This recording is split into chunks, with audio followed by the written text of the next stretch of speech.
지난 여름 나는 혼자 여행을 다녀왔다고 믿고 있었다. 정확히는 지금도 그렇게 기억하고 있다. 휴가가 길게 잡힌 것도 아니었다. 딱 사흘.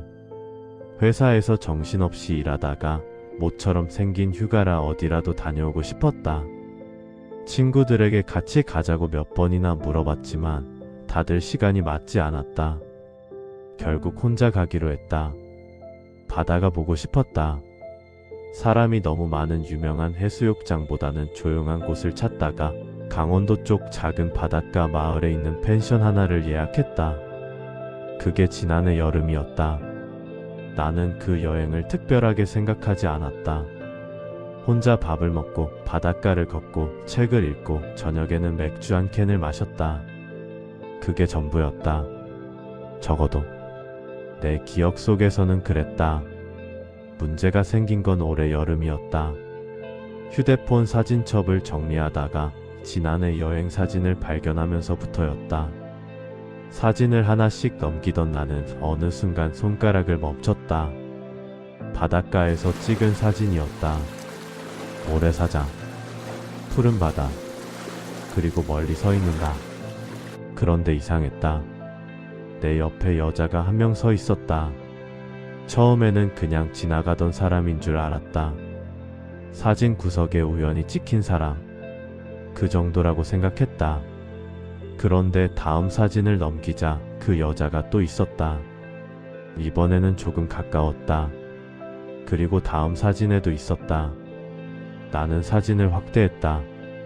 여자의 얼굴은 선명하지 않았다. 긴 머리카락이 얼굴 한쪽을 가리고 있었다.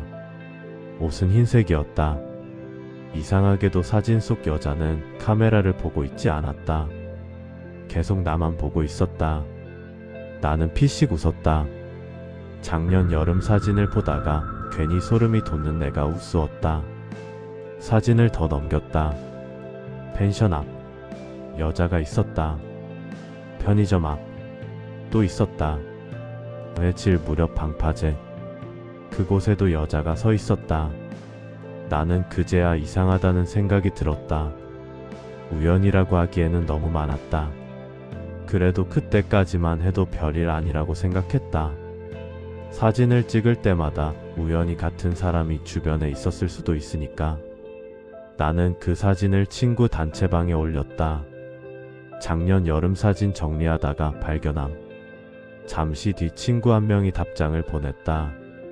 너 아직도 그때 사진 가지고 있냐? 나는 웃으며 물었다. 왜?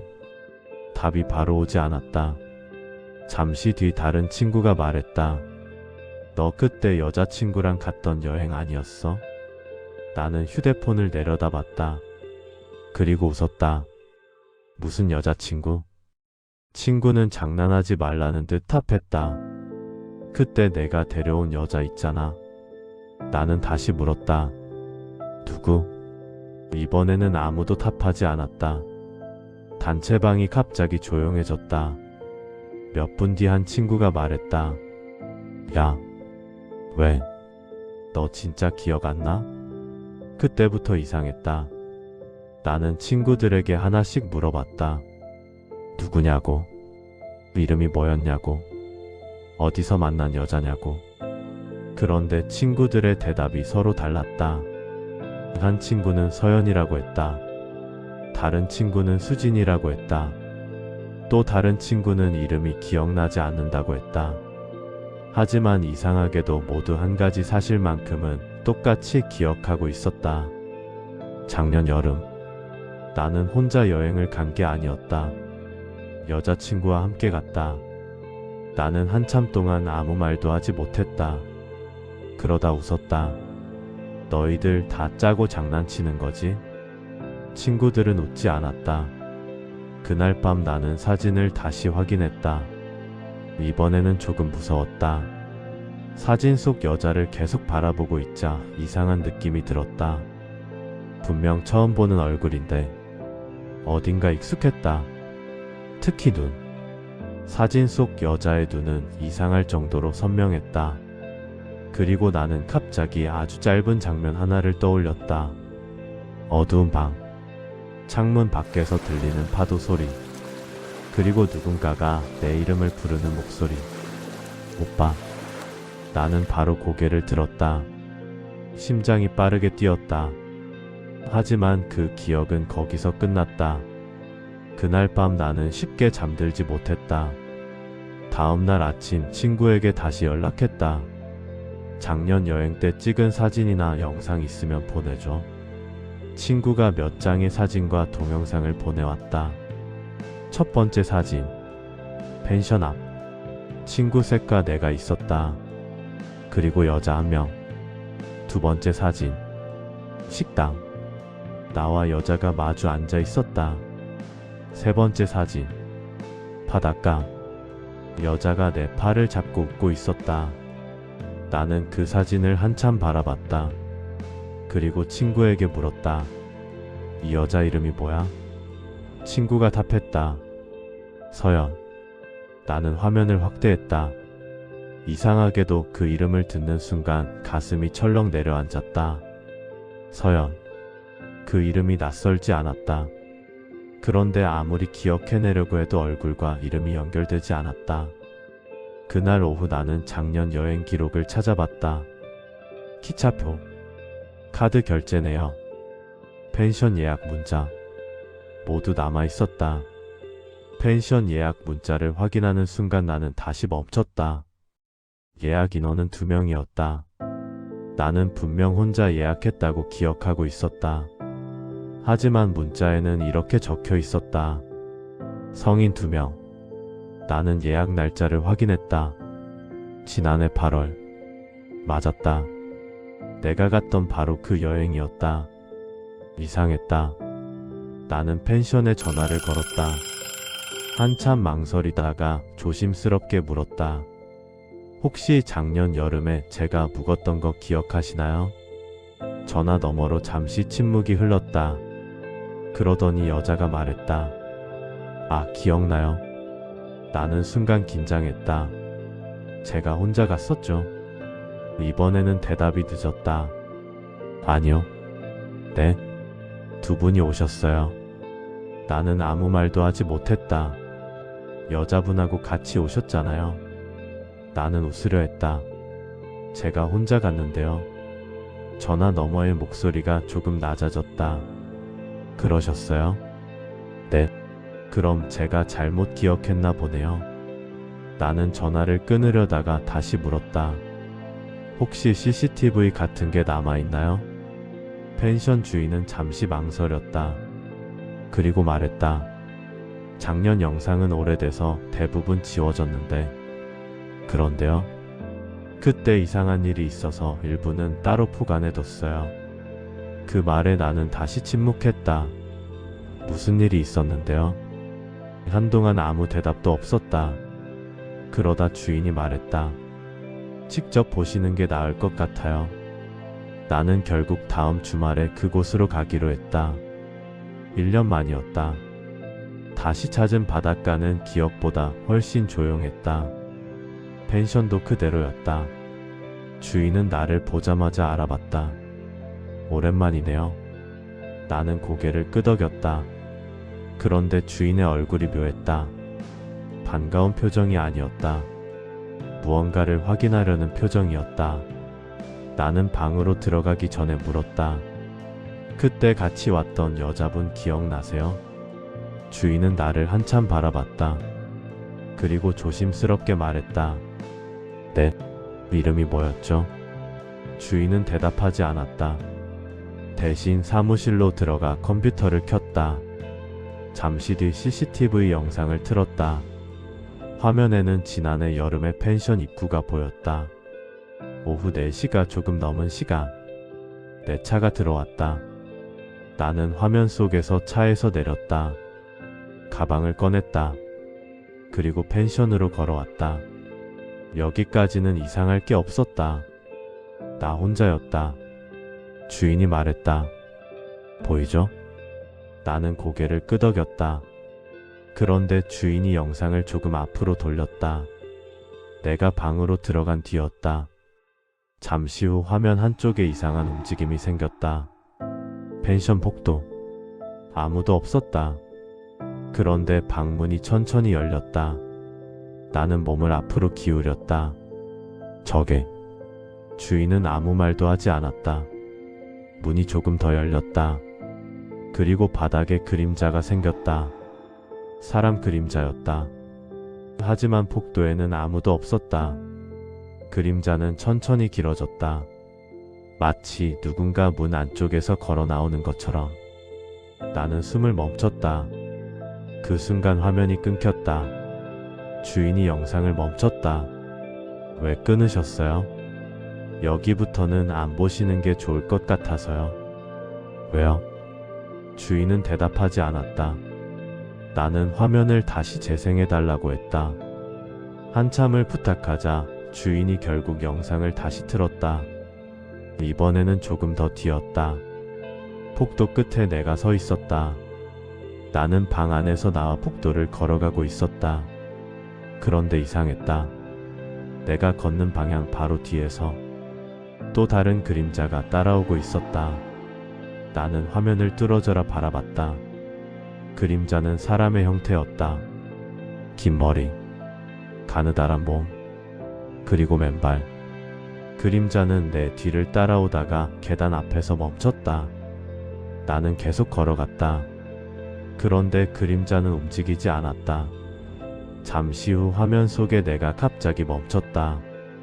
그리고 천천히 뒤를 돌아봤다. 나는 그 장면을 보며 숨을 삼켰다. 화면 속에 나는 누군가와 이야기하고 있었다. 하지만 뒤에는 아무도 없었다. 그런데 내 입은 분명 움직이고 있었다. 마치 누군가에게 대답하듯. 주인이 영상을 껐다. 나는 물었다. 저 때 제가 누구랑 이야기한 거죠? 주인은 한참 동안 침묵했다. 그러다 낮은 목소리로 말했다. 그날 밤 여자분이 사라졌어요. 뭐라고요? 새벽에 방에서 없어졌어요. 그럼 신고를 했어야 하는 거 아닌가요? 주인이 나를 바라봤다. 그게 이상한 겁니다. 뭐가요? 손님이 여자분을 찾지 않았어요. 나는 아무 말도 하지 못했다. 다음날 아침에 혼자 체크아웃 하셨거든요. 나는 고개를 저었다. 아니에요. 저는 처음부터 혼자였어요. 주인은 천천히 말했다. 그럼. 잠시 침묵. 방에 있던 여자 물건들은 누가 가져간 걸까요? 나는 그 말을 듣는 순간 아무 말도 할 수 없었다. 주인은 서랍에서 사진 한 장을 꺼냈다. 이것도 같이 있었습니다. 사진에는 침대가 찍혀 있었다. 그리고 침대 위에 여자 가방 하나가 놓여 있었다. 내 가방 옆이었다. 나는 사진을 보다가 손에서 힘이 빠지는 걸 느꼈다. 그 가방은 처음 보는 것이었다. 그런데 이상하게도 나는 그 가방의 지퍼를 여는 방법을 알고 있었다. 그 순간 머릿속에서 기억 하나가 번쩍 지나갔다. 어두운 방. 여자가 울고 있었다. 내가 말했다. 그만하자. 여자가 대답했다. 오빠는 또 잊을 거잖아. 그리고 나는 그 뒤를 기억하지 못했다. 나는 펜션을 나왔다. 집으로 돌아오는 내내 아무에게도 연락하지 않았다. 그날 밤 나는 사진을 모두 삭제하려고 했다. 사진첩을 열었다. 그런데 이상했다. 낮에 봤던 사진과 달랐다. 여자가 있던 사진들이 하나씩 사라지고 있었다. 바닷가 사진, 식당 사진, 펜션 사진, 그리고 마지막 사진. 나는 손가락을 멈췄다. 사진 속에는 나 혼자 서 있었다. 여자는 없었다. 나는 안도했다. 드디어 끝났다고 생각했다. 그런데 사진을 확대하는 순간 창문에 비친 모습이 눈에 들어왔다. 사진 속 창문에는 내가 서 있었다. 그리고 내 뒤에 여자가 있었다. 나는 급하게 사진을 닫았다. 심장이 미친 듯이 뛰었다. 그날 밤 잠을 자지 못했다. 새벽 2시가 넘었을 무렵이었다. 거실에서 아주 작은 소리가 들렸다. 나는 침대에서 몸을 일으켰다. 다시 툭, 무언가 바닥에 떨어지는 소리였다. 나는 휴대폰 손전등을 켜고 거실로 나갔다. 아무것도 없었다. 그런데 현관 바닥이 젖어 있었다. 처음에는 물이 새는 줄 알았다. 하지만 자세히 보니 발자국이었다. 왼발 자국. 현관에서 시작해 거실을 지나고 있었다. 나는 그 자리에서 굳어버렸다. 발자국은 한 줄이었다. 현관, 거실, 복도, 그리고 내 침실 앞. 나는 천천히 뒤로 물러났다. 그 순간 휴대폰이 진동했다. 사진 한 장이 도착해 있었다. 발신 번호 표시 제한. 나는 손이 떨리는 걸 참으며 사진을 열었다. 사진 속에는 내 침실이 찍혀 있었다. 침대, 책상, 창문, 그리고 침대 옆에 서 있는 여자. 나는 사진을 보다가 숨이 멎는 것 같았다. 여자는 카메라를 보고 있지 않았다. 나를 보고 있었다. 그리고 사진 아래 촬영 시간이 적혀 있었다. 새벽 2시 17분. 나는 벽시계를 봤다. 2시 16분. 1분 뒤였다. 나는 휴대폰을 바닥에 떨어뜨렸다. 그 순간 현관 쪽에서 소리가 들렸다. 철컥. 문고리가 움직였다. 나는 움직이지 못했다. 다시. 철컥. 이번에는 문이 아주 조금 열렸다. 차가운 바람이 들어왔다. 그리고 바닥에 젖은 발자국 하나가 생겼다. 툭. 또 하나. 툭. 누군가 천천히 집 안으로 들어오고 있었다. 나는 숨도 쉬지 못한 채 현관을 바라봤다. 그런데 이상하게도 무섭기만 한 건 아니었다. 머릿속 어딘가에서 그 목소리가 들리는 것 같았다. 오빠. 나는 눈을 감았다. 그리고 아주 작은 목소리로 말했다. 서연. 그 순간 발자국 소리가 멈췄다. 아무 소리도 들리지 않았다. 나는 천천히 눈을 떴다. 현관에는 아무도 없었다. 문도 닫혀 있었다. 바닥에 있던 발자국도 사라졌다. 나는 한참 동안 움직이지 못했다. 그리고 다음날 아침 휴대폰을 확인했다. 어젯밤 도착한 사진은 없었다. 삭제된 것도 아니었다. 처음부터 존재하지 않았던 것처럼 흔적 자체가 사라져 있었다. 나는 한동안 아무것도 하지 못했다. 그러다 사진첩을 열었다. 지난 여름 여행 사진이 모두 사라져 있었다. 한 장도 남아있지 않았다. 그런데 이상하게도 사진 한 장이 새로 생겨 있었다. 나는 그것을 눌렀다. 어두운 펜션 방, 창문, 침대, 그리고 방 한쪽에 서 있는 여자. 이번에는 얼굴이 보이지 않았다. 여자는 고개를 숙이고 있었다. 그리고 손에 무언가를 들고 있었다. 나는 사진을 확대했다. 그건 휴대폰이었다. 내가 지금 들고 있는 것과 똑같은 휴대폰. 나는 사진 아래 날짜를 확인했다. 손끝이 굳었다. 촬영 날짜는 26년 8월 12일. 나는 천천히 벽에 걸린 달력을 바라봤다.